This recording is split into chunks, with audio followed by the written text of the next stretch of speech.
Summer வந்தாச்சு. What's your plan for this holiday? எங்க கிட்ட விட்டுருங்க, நாங்க பாத்துக்கிறோம். VGT Holidays. GT Holidays, South India's #1 travel brand. Delivering smiles all around the professional careers. Reach us to reach them. மக்கள் போற்றும் மகத்தான தளபதிக்கு மக்களால் கிடைத்த வெற்றி சின்னம் விசில் சின்னம். இது நம்ம சின்னம். இவன் YBM பாலாஜி, கொளத்தூர் தொகுதி தமிழக வெற்றி கழகம். அவர் பட்டாளம் போராட்டம் போயிட்டு இருந்தார். இப்போ கூப்பிட்டுட்டீங்க, இழுத்து விட்டீங்கன்னா வசனம் வருது. படத்துக்கு அது தேவைப்பட்டிருக்கலாம். இன்னொரு பக்கம் பார்த்தீங்கன்னா விஜயோடைய ரசிகர்கள்லாம் பார்த்தீங்கன்னா விஜய் தான் இந்த ப்ரமோவில் சிவகார்த்திகேயன் அட்டாக் பண்ணி அந்த டைலாகை பேசியிருக்காரு அப்படின்னு சொல்கிறாங்க. அந்த டைலாக் நல்லா உன்னிப்பாக கவனிச்சிங்கன்னா, அதாவது பட்டாளம் போராட்டம்னு போயிட்டு இருந்தவனா வான்னு நீங்கள் இதை வந்துட்டான் பாரு அப்படிங்கிற மாதிரி அந்த டைலாக் இருக்கும். வந்துட்டா அப்படிங்கிற மாதிரி சொல்லியிருக்காங்க. நல்லா பண்ணியிருக்காரு சிவகார்த்திகேயன், எக்ஸலண்ட்டாக பண்ணியிருக்காரு. அவர் பாடி லாங்குவேஜ், அவர் பாடியெல்லாம் பார்த்தா பில்டப்டு அப்படி சாமி ஐடியா வரும்போதெல்லாம் ரொம்ப நல்லா இருக்குது, வேறு மாதிரி இருக்குது. இது வரைக்கும் பார்த்தீங்கன்னா யாருமே காமெடி ஹீரோவை காமெடியனா காமெடி ஹீரோ ஹீரோவாக டிரான்ஸ்ஃபர்மேஷன் ஆனதே கிடையாது. இப்போ சிவகார்த்திகேயன் நடிக்கிற படங்கள்லாம் பாருங்களேன். அமரன் அது ஒரு ஆக்ஷன் படம், அதுக்கப்புறம் மதராசி ஆக்ஷன் படம், பராசக்தி ஆக்ஷன் படம் ஒத்துக்கிட்டாங்க, மக்கள் ஒத்துக்கிட்டாங்க. இந்த படத்தில் ரொம்ப பிரமாதமாக பண்ணியிருக்காரு. இது நெருப்பு தெரிக்கிற மாதிரி ஒரு படமாக இருக்கும்னு நினைக்கிறேன். இப்படி வந்தப்போ நல்ல படம். அந்த பராசக்தியை ஓட விடாமல் ஏகப்பட்ட கலாட்டா. அது எப்படி ஓடுதுன்னு பார்க்கலாம். ஜனநாயகன் வரலைன்னா பராசக்தி ஓடக்கூடாதா? இல்லை விஜய் படத்துக்கு தான் சிவகார்த்திகேயன் படம் போட்டியாக வரக்கூடாதா? அது என்ன மனப்பான்மைன்னு தெரியல. அதான் சொல்கிறேன், இந்த விஜயோடைய ரசிகர்கள் அவங்க விஜயை யாருமே விஜய்க்கு போட்டியாக வரக்கூடாதுன்னு நினைக்கிறாங்க. அது தப்பான மனநிலை, உண்மையிலுமே தப்பு. சிவகார்த்திகேயன் நகர விரும்புகிறாரோ இல்லையோ, இவங்க நகர்த்தி கொண்டு அந்த இடத்துல உட்கார வைக்கிறாங்க. விஜய் வேற சினிமாலேருந்து அரசியல் போயிட்டாரா, நீ அந்த இடம் வேக்கண்ட் ஆகும்போது ஆட்டோமேட்டிக்காகவே சிவகார்த்திகேயன் வந்துருவார் போல. அதாவது நான் சொல்கிற மாதிரி தான், நீங்களா கொண்டு அந்த இடத்துல உட்கார வச்சிருவீங்க போல. ஆகாயம் நேயர்களுக்கு வணக்கம். சேவன் படத்தினுடைய இந்த ப்ரமோஷனல் வீடியோவில் எல்லாரும் அதிகமாக பேசுகிறதுன்னா அந்த ஒரு டைலாக் தான். ரொம்ப நாளாக கூப்பிட்டு இருந்தீங்களா, இப்போ வந்துட்டான் அப்படின்ற மாதிரியான ஒரு வசனம். இந்த வசனத்தினுடைய பின்னணி என்ன, இதை பற்றி தான் நம்ம இன்றைக்கி முழுமையாக பேச போகிறோம். ஆஸ்கார் மூவிஸ் தயாரிப்பாளர் திரு பாலாஜி பிரபு அவர்கள் நம்ம கூட இருக்காங்க. வணக்கம் சார். வணக்கம் சார். சினிமாவை பொறுத்த வரைக்கும் என்ன அப்படின்னா, இன்னொரு ஹீரோடைய பெயரை ரெஃபரன்ஸாக யூஸ் பண்ணுறதோ இல்லை கொஞ்சம் வம்பிழுக்கிற மாதிரியான செய்திகள்லாம் நம்ம ரொம்ப நாளாகவே பார்த்துட்டு தான் இருக்கோம். இந்த ப்ரமோஷனில் கிட்டத்தட்ட அப்படி ஒரு டைலாக் தான் இடம்பெற்றுச்சு. அவர் பட்டாளம் போராட்டம்னு போயிட்டு இருந்தார். இப்போ கூப்பிட்டுட்டீங்க, இழுத்து விட்டீங்கன்னா வசனம் வருது. இது நேரடியாக வம்பிழுக்கக்கூடிய வசனம் தானே, இல்லை கேஷுவலான வசனமா? ரெண்டு விதமாக பார்க்கணும். ஆக்சுவலி பார்த்தீங்கன்னா கேஷுவலான வசனம்னு பார்க்கணும். காரணம் என்னென்னா, அந்த படத்துக்கு அது தேவைப்பட்டிருக்கலாம். இன்னொரு பக்கம் பார்த்தீங்கன்னா விஜயோடைய ரசிகர்கள்லாம் பார்த்தீங்கன்னா விஜய் தான் இந்த ப்ரமோவில் சிவகார்த்திகேயன் அட்டாக் பண்ணி அந்த டைலாகை பேசியிருக்காரு அப்படின்னு சொல்கிறாங்க. அந்த டைலாக் நல்லா உன்னிப்பாக கவனிச்சிங்கன்னா, அதாவது பட்டாளம் போராட்டம்னு போயிட்டு இருந்தவனா வான்னு நீங்கள் இதை வந்துட்டான் பாரு அப்படிங்கிற மாதிரி அந்த டைலாக் இருக்குது. வந்துட்டா அப்படிங்கிற சிவகார்த்திகேயன் படம் அந்த ப்ரமோ முடிக்கும் போது பார்த்தீங்கன்னா, பட்டாளம் போராட்டம் அப்படின்னா, பட்டாளம்னா அமரன் படத்தில் நடித்தார். அவர் வாட்டில் அமரன் படத்தில் பட்டாளத்தில் இராணுவ வீரர் நடிச்சிட்டு இருந்தார். இன்னொரு பக்கம் பார்த்திங்கன்னா நம்ம பராசக்தி படத்தில் போராட்டம், அதாவது ஹிந்தி எதிர்ப்பு போராட்டம் அப்படி இப்படின்னு வேறு ரூட்டில் போயிட்டு இருந்தேன்னா, நான் ஒரு பக்கம் ஏதோ ஒரு ரூட்டில் நான் என்னுடைய வாழ்க்கையை ஓட்டிகிட்டு இருந்தேன். நீங்கள் நான் கூப்பிட்றீங்க இந்த வந்துட்டேன்டா அப்படின்றது மட்டும் இல்லாமல் அது டைலாக் வேறு ரொம்ப ஷார்ப்பு. வந்துட்டா அப்படிங்கிற மாதிரி சொல்லியிருக்காங்க. அதாவது இப்போ சோசியல் மீடியா வந்ததுக்கப்புறம் பார்த்தீங்கன்னா எல்லாமே இப்போ டீகோட் பண்ண ஆரம்பிச்சிட்டாங்க. அதனால் இது அந்த கதையை பார்த்தா அது பார்த்திங்கன்னா ஒரு சாமியாடி கதை மாதிரி தெரியுது. விருமாண்டி அப்படிங்கிற ஒரு சாமி, அது பார்த்திங்கன்னா அந்த உசிலம்பட்டி பக்கம்லாம் விருமாண்டி சாமி காவல் தெய்வமாக பார்ப்பாங்க. அந்த மாதிரி அந்த விருமாண்டி கேரக்டரில் அவர் நடிச்சிருக்கிறாரு. நல்லா பண்ணியிருக்காரு. சிவகார்த்திகேயன் எக்ஸலண்ட்டாக பண்ணியிருக்காரு. அவர் பாடி லாங்குவேஜ், அவர் பாடியெல்லாம் பார்த்தா பில்டப்டு அப்படி சாமி ஐடியா வரும்போதெல்லாம் ரொம்ப நல்லா இருக்குது, வேறு மாதிரி இருக்குது. அதாவது முதல்ல அந்த 3 படத்தில், அப்புறம் அந்த என்னமோ ஒரு படம்லாம் நடிச்சிட்டு இருந்தார் பார்த்தீங்களா, அந்த ரெமோகுமாலாம், அந்த மெரினா நடிச்சு, ஆமாம் மெரினா இல்லை ரெமோ, அந்த டாக்டரு காமெடியாக நடிச்சிட்டு இருந்தார்ல, அந்த மாதிரிலாம் இருந்த சிவகார்த்திகேயன் இப்படி மாறி இருக்கிறார் அப்படின்னு ரொம்ப வித்தியாசமாக இருக்காங்க. உண்மையாலுமே இது வரைக்கும் பார்த்தீங்கன்னா யாருமே காமெடி ஹீரோவை காமெடியனா காமெடி ஹீரோ ஹீரோவாக டிரான்ஸ்ஃபர்மேஷன் ஆனதே கிடையாது. அதாவது ரஜினிகாந்த்லாம் பார்த்தீங்கன்னா வில்லனாக நடிச்சிருக்காரு, அதுக்கப்புறம் ஹீரோவாக நடிச்சிருக்காரு. அதே மாதிரி சத்யராஜெல்லாம் பார்த்தீங்கன்னா வில்லனாக நடித்தார், அப்புறம் ஹீரோவாக நடித்தார். ஆனால் ஒரு காமெடியன் அவர் இப்படி ஒரு ஆக்ஷன் ஹீரோவாக இது வரைக்கும் தமிழ் சினிமா வரலாறுலே கிடையாது. அதை சிவகார்த்திகேயன் பண்ணி காமிச்சிட்டார். இப்போ சிவகார்த்திகேயன் நடிக்கிற படங்கள்லாம் பாருங்களேன், அமரன் வந்து அது ஒரு ஆக்ஷன் படம், அதுக்கப்புறம் மதராசி ஆக்ஷன் படம், பராசக்தி ஆக்ஷன் படம், ஒத்துக்கிட்டாங்க, மக்கள் ஒத்துக்கிட்டாங்க. இப்போ இந்த படத்தில் ரொம்ப பிரமாதமாக பண்ணியிருக்காரு. இது நெருப்பு தெரிக்கிற மாதிரி ஒரு படமாக இருக்கும்னு நினைக்கிறேன். ரொம்ப நாள் ஆச்சு சிவகார்த்திகேயன் வந்து கிராமத்து படங்கள் பண்ணி, அது வந்து வருத்தப்படாத வாலிபர் சங்கம், ரஜினி முருகன்லாம் பண்ணார். அது கூட காமெடி படம் தான், அந்த கிராமத்து பின்னணியில் இருக்கும். இப்போ இது இந்த மாதிரி படங்கள் எப்படின்னா, இது வந்து ஆக்ஷன் ஹீரோஸ் பண்ணுறது, விஜய், அப்புறம் பார்த்தீங்கன்னா அஜித், சூர்யா இப்போ கருப்பு பண்ணுறாருல சூர்யா, அந்த மாதிரி வந்து ஒரு மாஸ் ஹீரோஸ், தனுஷ், சிம்பு, இப்படி பண்ண வேண்டிய ஒரு கேரக்டர் அது சிவகார்த்திகேயன் பண்ணுறாரு. ரொம்ப நல்லாயிருக்கு. அந்த டயலாக்கு 2 விதமாக நான் சொன்ன மாதிரி சொல்லலாம். ஒன்று வந்து அந்த படத்துக்கு கதைக்கு தேவைப்பட்டிருக்கு, பயன்படுத்தியிருக்காங்கன்னு சொல்லலாம். இன்னொரு பக்கம் பார்த்தீங்கன்னா அந்த பராசக்தி வந்தப்போ நல்ல படம், அந்த பராசக்தியை ஓட விடாமல் ஏகப்பட்ட கலாட்டா. அது வந்து எப்படி ஓடுதுன்னு பார்க்கலாம். ஜனநாயகன் வரலைன்னா பராசக்தி ஓடக்கூடாதா, இல்லை வந்து விஜய் படத்துக்கு தான் வந்து சிவகார்த்திகேயன் படம் போட்டியாக வரக்கூடாதா? அது என்ன மனப்பான்மைன்னு தெரியல. அதான் சொல்கிறேன், இந்த விஜயோடைய ரசிகர்கள் அவங்க விஜயை வந்து யாருமே விஜய்க்கு போட்டியாக வரக்கூடாதுன்னு நினைக்கிறாங்க. அது தப்பான மனநிலை, உண்மையிலுமே தப்பு. அப்படி பார்த்தீங்கன்னா அந்த நல்ல படத்தை ஓட விடாமல் பண்ணிட்டாங்க. ஹிந்தி எதிர்ப்பு போராட்டத்தை பற்றின பேசின ஒரு படம், அந்த கருத்தை போய் சரியாக மக்கள்கிட்ட சேர விடாமல் பண்ணிட்டாங்க.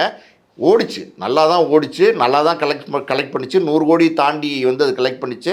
நல்ல வெற்றி படம் தான். ஆனால் இதை விட பல மடங்கு வெற்றி படமாக ஆக வேண்டிய ஒரு படம். சுதா காங்கராலாம் நல்லா எஃபர்ட் எடுத்து பண்ணியிருந்தாங்க. ஆனால் அதை வந்து இவங்க வந்து பார்த்திங்கன்னா நெகட்டிவ் பப்ளிசிட்டி பண்ணி ரொம்ப டேமேஜ் பண்ணி அந்த படத்தை, அந்த ஹைப்பை வந்து ரீச் பண்ண விடாமல் பண்ணிட்டாங்க. அந்த கோவம்லாம் எல்லாருக்குமே இருக்கும், நிச்சயமாக சிவகார்த்திகேயனுக்கும் இருக்கும். சிவகார்த்திகேயன் எப்படின்னா அதாவது அஜித் சொல்வார்ல, ஒவ்வொரு இதாக நானாக செதுக்கின வண்டான்ற மாதிரி இப்போ சிவகார்த்திகேயனுக்கு அந்த டயலாக் பொருந்தும், நானாக செதுக்கின வண்டான்ற மாதிரி வந்துட்டு இருக்காரு. ஸோ அதனால் பட்டாளம் போராட்டம்னு போயிட்டு இருந்தவன் பாவான் நீங்கள் வந்துட்டண்டா அப்படிங்கிறாரு. இப்படியும் சொல்லலாம். விஜய் ரசிகர்களை வந்து விஜய் எதிர்த்து தான் அந்த டயலாக்னு சொல்லலாம். சார், இந்த சினிமாவை பொறுத்த வரைக்கும் இன்னொருத்தரை கொஞ்சம் லேசாக இழுத்து விடுறது அப்படிங்கிறது வந்து நம்ம காலகாலமாக பார்க்குறோம். அந்த ட்ரெண்ட் வந்து தொடரணுமா, இல்லை அது ஓகே தானா? மார்க்கெட்டிங் ஆஸ்பெக்டில் பார்க்கும்போது நல்லா இருக்குது, ரசிகர்கள் கொண்டாடுறாங்க, அப்படி எடுத்துக்கலாமா சார்? இல்லை இதெல்லாம் வந்து பார்த்தீங்கன்னா சார், சமீபத்தில் தான், ஆரம்பத்தில் அந்த காலத்தில் எம்ஜிஆர் சிவாஜி நடிக்கும் போதே பார்த்தீங்கன்னா அவங்க 2 பேரும் போட்டி நடிகர்கள் தான். போட்டி இருந்துச்சு, 2 பேருக்குள்ள போட்டி இருந்துச்சு. ஆனால் 2 பேரும் நண்பர்களாக தான் இருந்தாங்க. அப்போ ரஜினி கமல் வரும்போது பார்த்தீங்கன்னா ரஜினிக்கும் கமலுக்குமே பெரிய போட்டி இருந்துச்சு. நான் சொல்கிறது ஆரம்பத்தில் 80கள் தொடக்கத்துல எல்லாம் பார்த்தீங்கன்னா கமலா ரஜினியா அப்படின்னும் போது ஒரு பக்கம் கமல் வேறு மாதிரி பண்ணுவார், ஒரு பக்கம் ரஜினி வேறு மாதிரி பண்ணுவார். நிறைய, அதாவது வந்து ஒரு பக்கம் முரட்டுக்காலை பண்ணார் ரஜினி, அதே நேரத்தில் சகலகலா வல்லவன் கமல் பண்ணார். எல்லாமே மசாலா படங்கள் தான். முரட்டுக்காலே ஒரு ஆக்ஷன் படம், சகலகலா வல்லவனும் பார்த்தீங்கன்னா ஒரு ஆக்ஷன் கலந்த ஒரு மசாலா படம். பேட்டர்ன் வேறு பேட்டர்னில் ட்ராவல் பண்ணிட்டு இருந்தாங்க. அப்போ அவங்களுக்குமே ஒரு பெரிய போட்டி இருந்துச்சு. ரஜினிக்கே வந்து பார்த்தீங்கன்னா கமல் மேலே ஒரு கோவங்கள்லாம் இருந்துச்சு. அந்த கமலுக்கு ரஜினி மேலே சில வருத்தங்கள்லாம் இருந்துச்சு. ஆனால் அதையும் தாண்டி இன்னைக்கு நண்பர்களாக இருக்காங்க. நீங்கள் அஜித் விஜய் 2 பேரும் ஒன்றா வந்தாங்கல்ல சினிமாக்குள்ள, 2 பேருமே கிட்டத்தட்ட ஒரே நேரத்தில் தான் என்ட்ரி. நீங்கள் பார்த்தீங்கன்னா பல படங்களில் நல்லா நோட் பண்ணி பார்த்தீங்கன்னா, இப்போ பல படங்களில் அஜித் ஒரு டைலாக் சொல்லுவார், அது வந்து விஜய் வந்து கவுண்டர் கொடுப்பாரு. அதாவது ஏதோ ஒரு படத்தில், எனக்கு தெரிஞ்ச இந்த தீனா படத்தில் தான் அது, அந்த படத்தில் பார்த்தீங்கன்னா அஜித் பின்னாடி நின்றுக்கிட்டு மகாநதி சங்கர் சொல்லுவார், தலை இருக்கும்போது வாழ ஆடக்கூடாது அப்படின்னு டைலாக் சொல்லுவார். தீனா தானே, தீனால. அதுக்கப்புறம் பார்த்தீங்கன்னா அதுக்கப்புறம் வந்து புதிய கீதை படத்தில் வந்து விஜய் நின்றுட்டு சொல்லுவார், தலை வாடு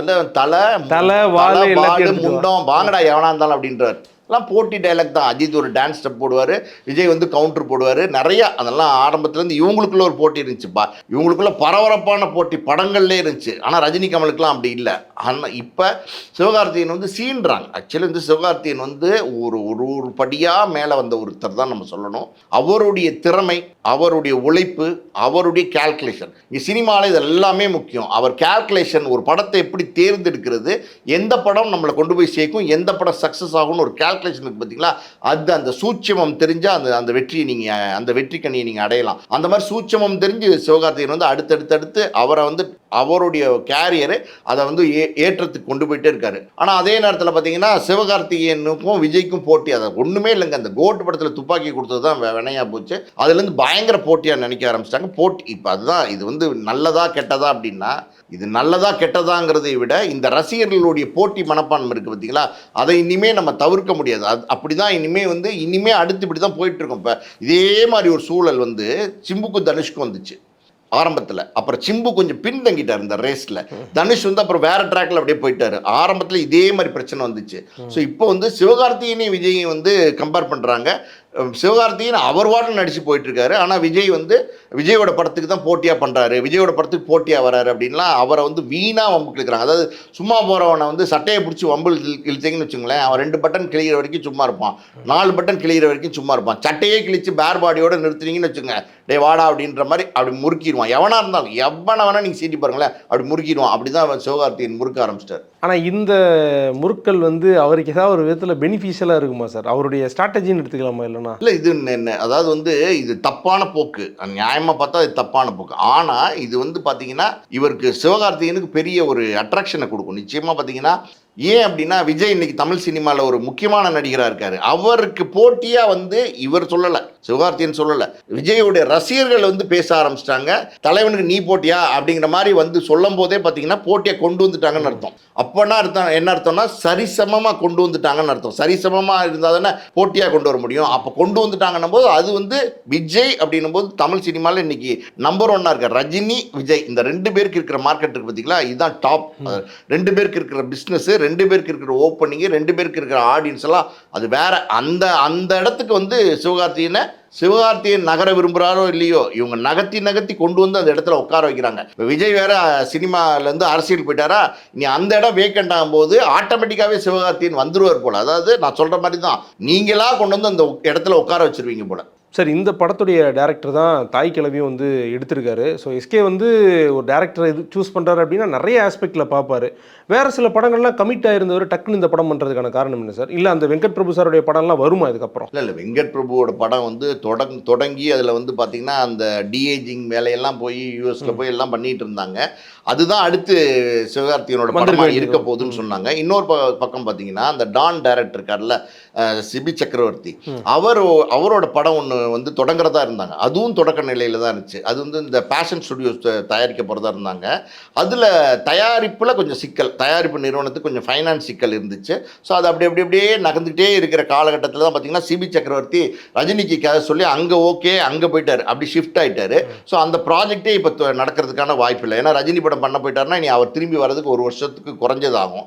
அந்த ப்ராஜெக்ட் இல்லையா. இப்போ வந்து இந்த வெங்கட் பிரபு ப்ராஜெக்டை பொறுத்த வரைக்கும் என்னென்னா, அவர் ஒரு பட்ஜெட் வெங்கட் பிரபு சொல்லியிருந்தார் சத்யஜோதி கிட்ட. சத்யஜோதி தான் தயாரிப்பாளர்.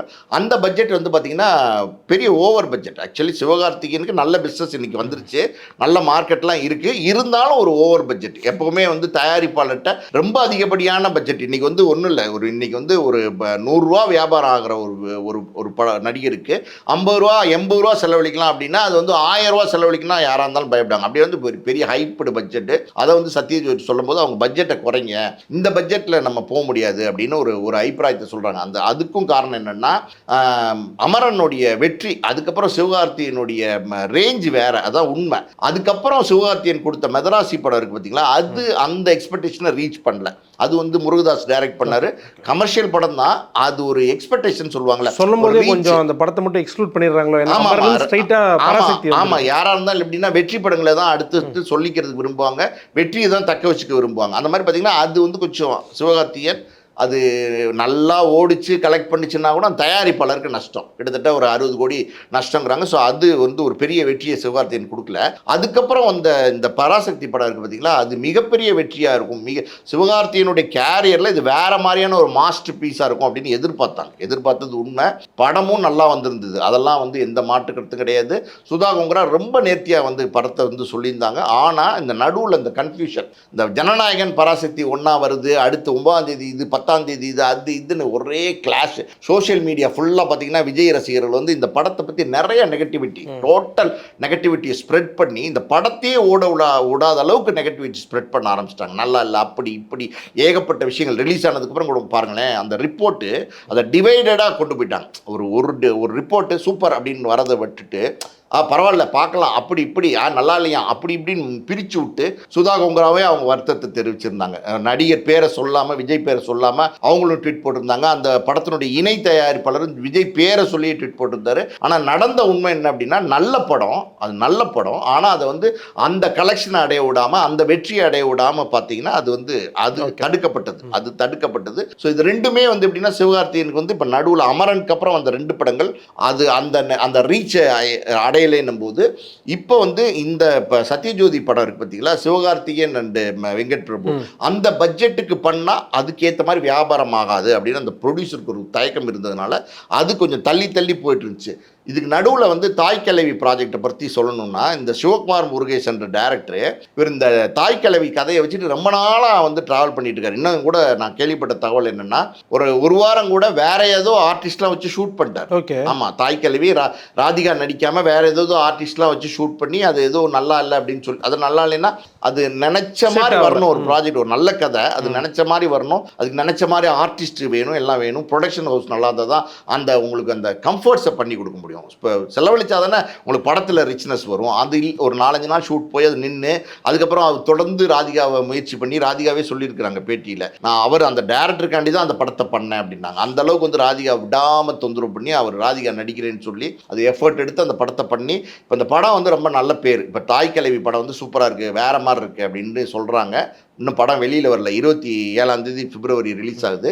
ஸோ அந்த படம் அது மிகப்பெரிய ஒரு படமாக இருக்கும் அப்படின்ற மாதிரி சிவகார்த்திகேயன் முன்னாடியே படத்தை பார்க்குறாரு. ஏன்னா அவர் தானே தயாரிப்பாளர். பார்த்துட்டு சூப்பராக இருக்குது அப்படின்னும் போது இந்த டேரக்டரை வச்சு ஒரு படம் இருக்கான்னு உடனே கேட்குறாரு.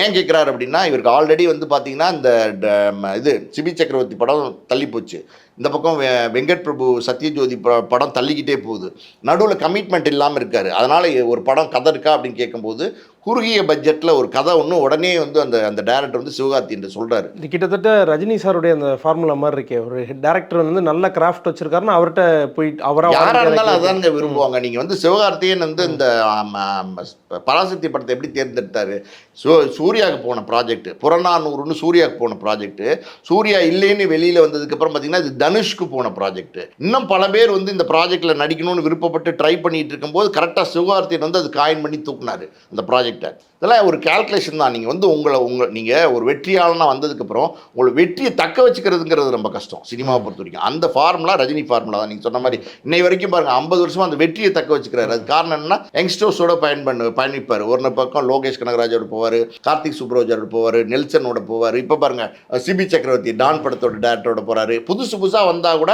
அவங்கக்கிட்ட வந்து புது டேலண்ட் இருக்குது, ஃப்ரெஷ்ஷாக இருக்கும். நம்ம நடித்ததே நடிச்சுட்டு இருக்க முடியாது, புதுசாக அவங்க நம்மளை நடிக்க வைப்பாங்கன்னு நம்பி போகிறது தான். அப்படி தான் சிவகார்த்தியன் வந்து பார்த்தீங்கன்னா எல்லா ப்ராஜெக்ட்டும் தள்ளுறதுனால இவர்கிட்ட ஒரு கதை இருக்கான்னு கேட்குறாரு. இவர் வந்து அந்த எனக்கு தெரிஞ்சு அந்த உசிலம்பட்டி பக்கம் அந்த சைடில் உள்ள ஒரு அந்த பேஸ்லேருந்து வந்தவர் தான், பின்புலத்துலேருந்து இந்த சிவகுமார் முருகேசன். அவர் ஒரு கதை சொல்கிறார். அது எப்படின்னா, அந்த கதை ஏற்கனவே வந்து நீங்கள் பார்த்தீங்கன்னா விருமாண்டின்னு ஒரு படம் வந்து கமலஹாசன் நடிச்சிருப்பார்ல, அதுவே பார்த்தீங்கன்னா இந்த கருமாத்தூரில் தான் எடுத்திருப்பாங்க. முழுக்க அந்த படமே கருமாத்தூரில் தான் எடுத்திருப்பாங்க. கருமாத்தூர் அப்படிங்கிறது அது ஒரு மாதிரி ஒரு வில்லேஜ் பேக்ட்ராப்பில் உசிலம்பட்டியை நெருக்க பக்கத்தில் சுற்று வட்டாரத்தில் உசிலம்பட்டிக்கிட்ட இருக்கிற ஒரு வில்லேஜ் தான் அது. இந்த கருமாத்தூர் அப்படிங்கிறது எப்படின்னா, அந்த கருமாத்தூரை பொறுத்த வரைக்கும் அவங்க வந்து கலைமண் அப்படின்னு சொல்லுவாங்களாம். அந்த ஊரில் கலைமண் அப்படின்னா அந்த ஊர்லேருந்து நிறைய கலைஞர்கள், கூத்து கலைஞர்கள், இந்த மாதிரி சினிமா கலைஞர்கள், நாடக கலைஞர்கள் பல பேர் வந்திருக்கிறாங்க. நீங்கள் பார்த்தீங்கன்னா ஒருத்தர் இப்போ பல சினிமாக்களில் நடிச்சிருப்பார், எத்தனை நூற்றுக்கணக்கான சினிமாக்களில் நடிச்சிருப்பார், பெரிய கருப்பத்தேவர்னு ஒருத்தர். நீங்கள் வந்து பார்த்துருப்பீங்க, நிச்சயமாக பார்க்க தவிர்த்திருக்க முடியாது. அவரெல்லாம் அந்த ஊரில் ஆடுகளம் படத்தில் நடிச்சிருப்பார். நடிச்சிருக்காரா? அவரெல்லாம் அந்த ஊர்லேருந்து வந்தவர் தான். அதே மாதிரி அவரோட பையன், அவர் பேர் வந்து விருமாண்டி, அவருமே பார்த்தீங்கன்னா அந்த நம்ம இவர் கணவர் பேர் ரணசிங்கம்னு ஒரு படம் வந்துச்சு, காப்பே ரணசிங்கம். அது வந்து விஜய் சேதுபதி அவரை வச்சு எடுத்தார் அந்த படம். அந்த மாதிரி அந்த நிறைய கலைஞர்கள் அங்கேருந்து உருவாகி வந்திருக்காங்க. அதனால் அந்த மண்ணே பார்த்தீங்கன்னா கலைமண், கலைஞர்கள் உருவானதுனால கலைமண் சொல்லுவாங்க. அந்த மாதிரி அந்த எப்படி சொல்கிறது, ஒரு கிராமம், அது வந்து ஒரு 8 பட்டின்னு சொல்லுவாங்க. அதில் ஒரு பட்டி தான் பார்த்தீங்கன்னா இந்த கருமாத்தூர். இந்த கருமாத்தூரில் நான் சொன்ன மாதிரி பார்த்தீங்கன்னா இந்த விருமாண்டிங்கிறது காவல் தெய்வம். காவல் தெய்வம்னும் போது அந்த ஊரை காக்கிற தெய்வம் தான் காவல் தெய்வம். எல்லையை நின்று ஊரே காக்கிறவன் தான் காவல் தெய்வம். அப்படிப்பட்ட ஒரு கேரக்டரில் ஒரு சாமியாடியாக வந்து நம்ம இவர் எஸ்கே நடிக்கிறாருன்னும் போது அது வேற மாதிரி ஒரு கலரில் இருக்கும். இந்த படம் வந்து அவருக்கு ரொம்ப வித்தியாசமான படமாக இருக்கும். இந்த படம் பாருங்களேன், இது ஒரு தகவல் இருக்குது. என்ன அப்படின்னா, நான் அந்த விருமாண்டி அப்படிங்கிற அந்த தெய்வத்தை கும்பிட்றவங்க, காவல் தெய்வத்தை கும்பிட்றவங்க, அந்த கருமாத்தூர் சார்ந்தவங்க குலதெய்வம் இவங்களுக்கு. அவங்க வந்து பார்த்தீங்கன்னா முருகனை கும்பிட மாட்டாங்க. இந்த படத்தோட பேரை பார்த்தீங்கன்னா சேயோன்னா முருகன் பேர், சேயோன்னா முருகன் பேர் தெரியும்ல, அவங்க வந்து முருகனை கும்பிட மாட்டாங்க. ஸோ இது வந்து ஒரு வரலாறு. இப்போல்லாம் அதெல்லாம் மாறிடுச்சுன்னு வச்சுக்கோங்க. பல வருடங்களுக்கு முன்னாடி பார்த்தீங்கன்னா நான் கேள்விப்பட்ட தகவல், ஒரு நண்பர் இருக்கார் அந்த ஊர் பக்கம், அவர் சொன்ன தகவல் என்ன அப்படின்னா, கர்மாத்தூர்லேயே இருக்கார், அவர் சொன்ன தகவல் என்ன அப்படின்னா, இந்த முருகன் பேர் கூட வைக்க மாட்டாங்களாம். அந்த அந்த அந்த ஒரு ஒரு ஒரு ஒரு ஒரு வகுப்பினை சார்ந்தவங்க அவங்க முருகன் பேர் கூட வைக்க மாட்டாங்க. ஒருத்தருக்கு வந்து பார்த்தீங்கன்னா சரவணன் வச்சுட்டார், அந்த அவங்க தாத்தாவோ யாரோ வச்சுட்டார், அப்பாவோ. அதுக்கு கேட்டுட்டு என்னங்க சரவணன் வச்சுருக்கீங்க, முருகன் பேரை வச்சுருக்கீங்க, நம்ம வந்து பார்த்தீங்கன்னா விருமாண்டி சாமியை கும்பிட்றவங்க, நீங்கள் முருகன் பேரை வச்சுருக்கீங்களே அப்படின்னு சொல்லிட்டு அவருடைய பேர் வந்து பார்த்தீங்கன்னா வேற ஏதோ பேர் மாற்றிட்டாங்க. இப்போ ரெக்கார்ட் படி வேறு பேர் இன்னமும் வச்சதுனால கூப்பிட்றது சரவணன் தான். அந்த மாதிரி முருகனை கும்பிடாத ஒரு குரூப்பு அப்படின்னு சொல்கிறாங்க. அது வரலாறு.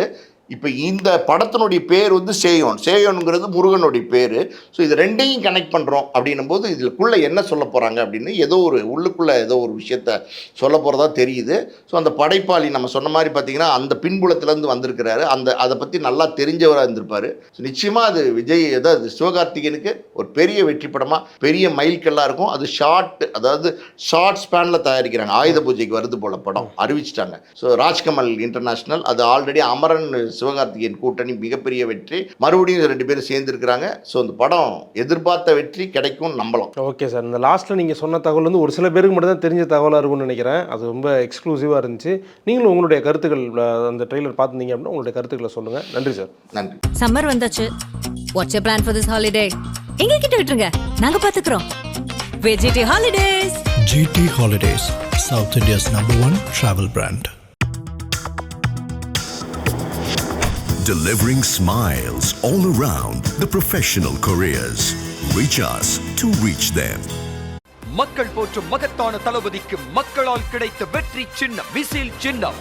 இது நம்ம சின்னம். இவன் YBM பாலாஜி, கொளத்தூர் தொகுதி தமிழக வெற்றி கழகம்.